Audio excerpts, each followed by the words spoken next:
오늘 아침 전북권 주요 뉴스입니다. 공공기관이 11개월짜리 기간제 근로자를 무더기로 채용하고 있습니다.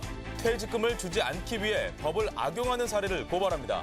여고생들이 면허도 없이 한밤중 렌터카로 광란의 질주를 벌이다 주유소로 돌진하는 사고가 발생했습니다.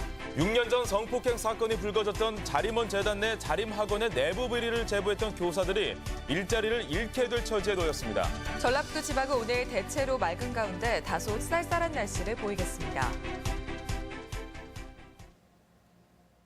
여러분 안녕하십니까? 전주 MBC 뉴스투데이입니다. 민간뿐 아니라 공공기관에서도 여전히 기간제 근로자 채용이 많은데 이상한 건 채용 기간이 1년이 아닌 11개월이 많다는 겁니다. 네, 이유는 퇴직금을 주지 않기 위해서라고 합니다. 이경희 기자입니다. 전주 한옥마을의 관광명소인 경기전. 전주시는 지난 1월 정문과 동서문 매표소 직원을 계약직으로 뽑았습니다. 또 지난달에는 폐기물을 처리하는 차량 운전기사도 기간제로 채용했습니다. 그런데 이상한 것은 채용 공고에 뜨는 근로기간이 모두 11개월이라는 점입니다. 보통 그러죠. 이제 퇴직금 문제도 있고 그다음 단기 일자리 자체가 1년을 넘어간다는 것 자체는 조금 그러니까요. 퇴직급여 보장법 4조에는 사용자는 퇴직하는 근로자에게 급여를 지급해야지만 근로기간이 1년 미만이면 주지 않아도 된다고 명시돼 있습니다. 결국 퇴직금을 주지 않으려는 꼼수로 11개월만 단기로 채용하는 겁니다. 이렇게 전주시에 채용된 11개월짜리 기간제 근로자는 지난해 말 기준으로 무려 115명이나 됩니다. 한 달치 월급 정도인 퇴직금을 아끼겠다는 편법 채용이 공공기관까지 만연해 있는 겁니다. 일하는 사람도 시민이란 말이죠. 그래서 이 사람들에 대한 어느 정도 배려, 그런 게 필요한데 그런 배려가 전혀 없이 그냥 기업 트렌드를 따라하는. 근로자들에게 최저임금보다 높은 생활임금을 주고 있다고 생색내온 전주시지만 행정의 겉과 속은 전혀 딴판이었습니다. MBC 뉴스 이경입니다. 전주판 도가니로 불렸던 자림원 성폭행 사건이 불거진 지 6년이 지났습니다. 그런데 내부 비리를 제보했던 교사들이 일자리를 잃게 될 처지에 놓였습니다. 김하연 기자가 보도합니다. 지적장애인을 수년간 성폭행한 전 원장 등에게 징역형이 선고된 전주 자림원. 같은 재단이 운영하는 특수학교인 자림학교 역시 교육청 감사에서 채용 비리 등이 적발돼 교장과 교사 등 8명이 징계 요구를 받았습니다. 이 과정에서 자림재단에 맞서 여러 건의 내부 제보를 했던 4명의 교사들. 하지만 학생 대부분이 전학을 가면서 교육청 지원이 줄자 제일 먼저 감원 대상이 된 건 내부 고발자들이었습니다. 정말 힘들게 버텨왔어요. 근데 결과가 이렇다? 그러면 어떤 사학에서 어떠한 교사들이 저희가 이대로 죽으면 그대로 선례가 될 거예요. 교육청 감사 과정에 협조해 재단으로부터 온갖 푸대접을 받아왔다는 교사들은 교단을 떠나야 하는 상황이 답답하기만 합니다. 비리에 우리는 타협하지 않았다는 거, 그런 거 인정받고 싶고 계속 저희 아이들과 생활하고 싶어요. 4명의 교사들은 재단의 비리와는 관계가 없고 감사 과정에서 적극적으로 내부 제보를 한 점을 들어 교육청이 순회교사로 채용하는 등 신분을 보장해 주기를 요구하고 있습니다. 이른바 도가니 사건으로 알려진 광주 인화학교의 경우 대책위를 도와 끝까지 싸운 교사들이 특별 채용되기도 했습니다. 하지만 교육청은 이들의 제보가 결정적인 것은 아니었다며 공익 제보자로 볼 수 없다는 입장입니다. 저희가 특채를 검토한다랄지 또 어떤 다른 옵션을 우리가 검토한다랄지 그런 건 해보질 않았습니다. 자림원 전 원장의 성폭행 사실을 최초로 고발했던 사회복지사 등 9명도 모두 시설을 떠난 것으로 알려져 내부 고발자들에 대한 특단의 대책이 필요한 상황입니다. MBC 뉴스 김하연입니다. 전주와 완주 경기에 조성된 혁신도시 주민들이 공공복리시설을 행정구역 상관없이 이용할 수 있게 됩니다. 전주시와 완주군은 신설되는 이서 공공도서관과 전주 복합문화체육센터 등 공공시설을 2만 5천여 명의 주민들이 마음껏 이용할 수 있도록 상생협약을 맺었습니다. 이에 따라 양시군은 시설을 짓는 데 필요한 중복 투자를 피하고 주민 만족도를 높일 수 있을 것으로 기대하고 있습니다. 무면허 상태의 여고생들이 한밤중 렌터카로 광란의 질주를 벌이다 주유소로 돌진하는 사고가 발생했습니다. 학생들은 다른 사람의 신분증을 이용해 차량을 빌렸는데 확인 절차는 허술하기 짝이 없었습니다. 박연선 기자입니다. 지난 8일 새벽 전주 중화산동의 한 주유소. 승용차 한 대가 갑자기 방향을 잃고 주유소로 돌진합니다. 차량은 지나가던 시민을 가까스로 피했지만 시설물을 들이받고 나서야 질주를 멈춥니다. 차량에는 운전자인 만 17살의 청소년 A양과 또래 친구 4명이 함께 타고 있었습니다. 특히 사고 차량은 학생들이 다른 사람의 신분증으로 빌린 렌터카였습니다. 사고 차량은 이 보호대를 들이받은 뒤 뒤쪽에 있는 냉장고와 충돌했습니다. 만약 주유기와 충돌했다면 자칫 큰 사고로 이어질 수 있는 아찔한 상황이었습니다. 렌터카 업체는 학생들의 행동이 자연스럽고 도용한 신분증의 사진과 비슷해 미성년자인 줄 몰랐다고 말합니다. 본인 지갑에서 그냥 꺼내가지고 신분증 저희가 확인을 하잖아요. 본인이라고 하더라고요. 사진도 비슷하고 그래가지고 이제 차량을 내드렸죠. 하지만 경찰은 허술했던 업체의 신분 확인 절차를 문제점으로 지적합니다. 렌트카 업체에서도 어린 친구들이 렌트를 하러 오는 경우에 신원을 확인할 수 있는 다른 조치를 취해 주시는 게 굉장히 좋고요. 경찰은 사고를 낸 A양을 특가법상 도주 차량 등의 혐의로 불구속 입건하는 한편 음주 여부 등 자세한 사건 경위를 조사하고 있습니다. MBC 뉴스 박연선입니다.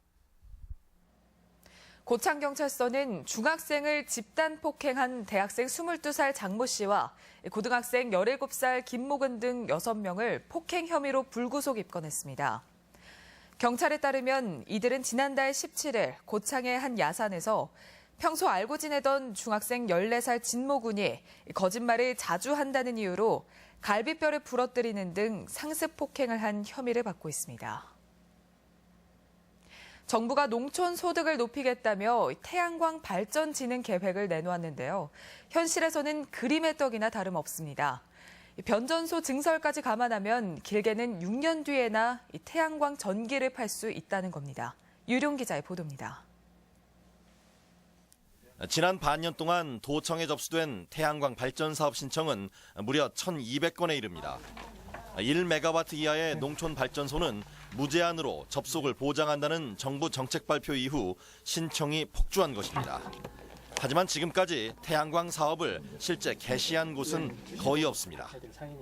작년 한 10월 정도부터 현재까지 접수된 것 중에 사업 개시까지 간 것은 한 3건 정도 되는 것 같습니다. 예. 거의 없는 상황이군요. 예.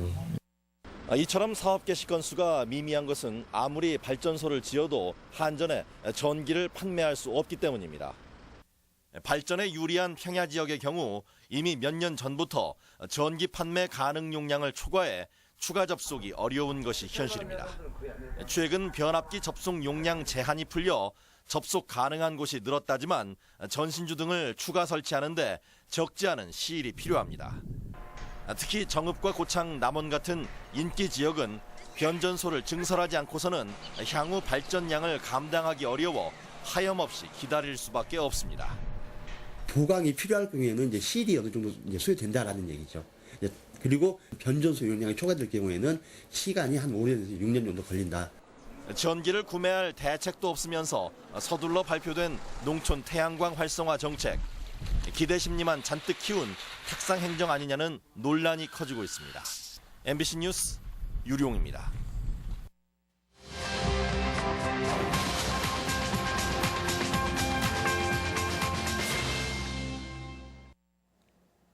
대선 후보들의 전북 발전을 위한 공약을 점검해보는 시간. 오늘은 각 후보들이 제안한 전북 발전 전략을 비교해보겠습니다. 문재인 후보는 혁신도시 육성을, 안철수 후보는 탄소 등 신산업 육성을 제시했습니다. 이종휴 기자입니다. 새만금 사업을 빼면 대규모 국책사업 발굴이 미흡한 전라북도. 기금운용본부 이전을 계기로 혁신도시 발전 전략의 필요성, 그리고 탄소 등 신산업 육성이 시급하다는 지적이 이어지고 있습니다. 새만금의 미래지향적인 조기 완성이라고 봅니다. 그 이유, 새만금 포스트로서 어떠한 사업을 갈 것인가, 그것이 중요하다고 봅니다.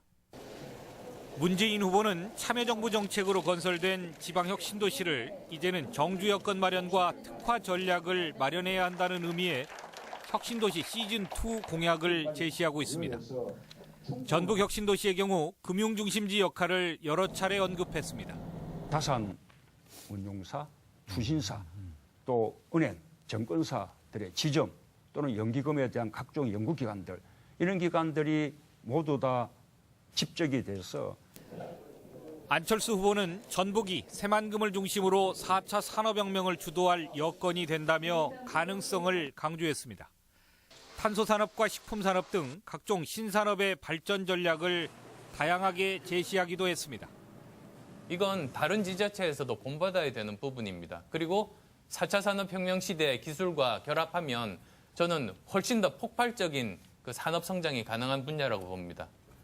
새만금과 혁신도시 그리고 신산업 등 두 후보의 전북 발전 전략은 큰 틀에서는 비슷하지만 문 후보는 구체성이, 안 후보는 다양성에서 좀 더 앞선다는 평가입니다. 혁신도시 등 지역의 발전을 위한 여러 다양한 공약들은 우리에게 큰 도움이 될 것 같고요. 탄소에 대한 4차 산업혁명에 대한 발전 전략도 전라북도에게는 큰 도움이 되지 않을까. 한편 심상정 정의당 후보는 생태 친화적이고 지속 가능한 전북을 발전 전략으로 제시하며 로컬 푸드 육성 방침을 구체적 공약으로 내놨습니다. MBC 뉴스 이종휴입니다. 대선을 앞두고 노동자 권리 신장을 요구하는 시민사회 목소리가 높아지고 있습니다. 민주노총 전북본부는 어제 전주 객사 앞에서 기자회견을 열고 대선 후보들이 노동 문제에 무관심하다며 재벌 해체와 비정규직 철폐 등의 내용이 담긴 5대 의제 10대 요구안을 발표했습니다. 이들은 또 6월 말부터 무기한 총파업을 벌여 차기 정부가 노동자들의 요구를 이행해 나가도록 압박할 것이라고 밝혔습니다. 지난달 25일 광주에서 열린 국민의당 광주 전남 지역 경선에 익산 모 대학 학생들이 동원됐다는 의혹과 관련해 선관위가 조사를 벌이고 있습니다. 광주시 선거관리위원회는 이날 행사에 버스 7대 나눠 타고 참석한 대학생들 가운데 일부가 자발적으로 참여하지 않았다는 진술을 확보하고 동원 여부를 조사하고 있습니다. 한편 대학 측은 학생들이 개별적으로 참석한 것으로 알고 있지만 강제성 여부가 있는지에 대해서는 파악해보겠다고 밝혔습니다. 전주 4선거구 도의원과 완주 라선거구의 군의원을 뽑는 보궐선거가 오늘 실시되고 있습니다. 전주 4선거구 도의원 선거에는 최명철 국민의당 후보와 김희재 무소속 후보 간 2파전이며 완주 군의원에는 김정환 민주당 후보, 김희조 국민의당 후보, 무소속 김덕연, 임기현 후보 등 4명이 출마했습니다. 투표 시간은 오늘 오전 6시부터 저녁 8시까지며 투표소는 전주는 서신동 일대 10개, 완주에는 8개가 설치됐습니다.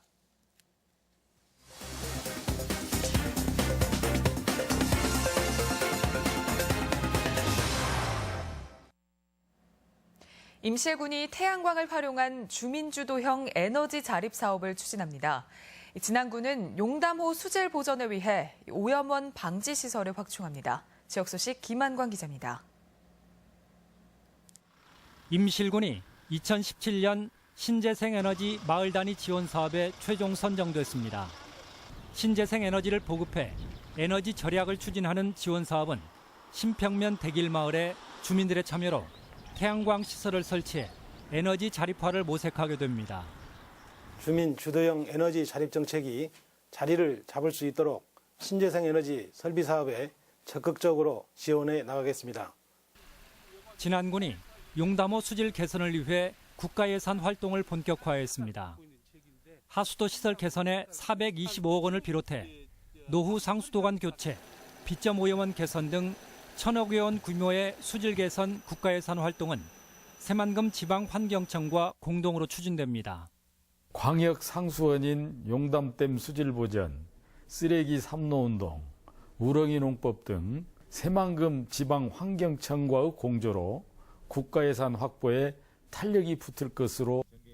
남원시는 국민관광지가 있는 향교동 교룡산 부근에 치유공간으로 8.3km의 둘레길을 추가로 조성하기로 하고 등산로를 따라 천여 그루의 편백나무를 심었습니다. 조령산 둘레길을 갖다 찾고 사랑할 수 있는 자리를 마련하기 위해서 뱀목나무 식재 계획을 이렇게 마련하였습니다. 완주군이 다음 달 프러포즈 축제를 앞두고 투어 상품 10,000원의 행복을 판매합니다.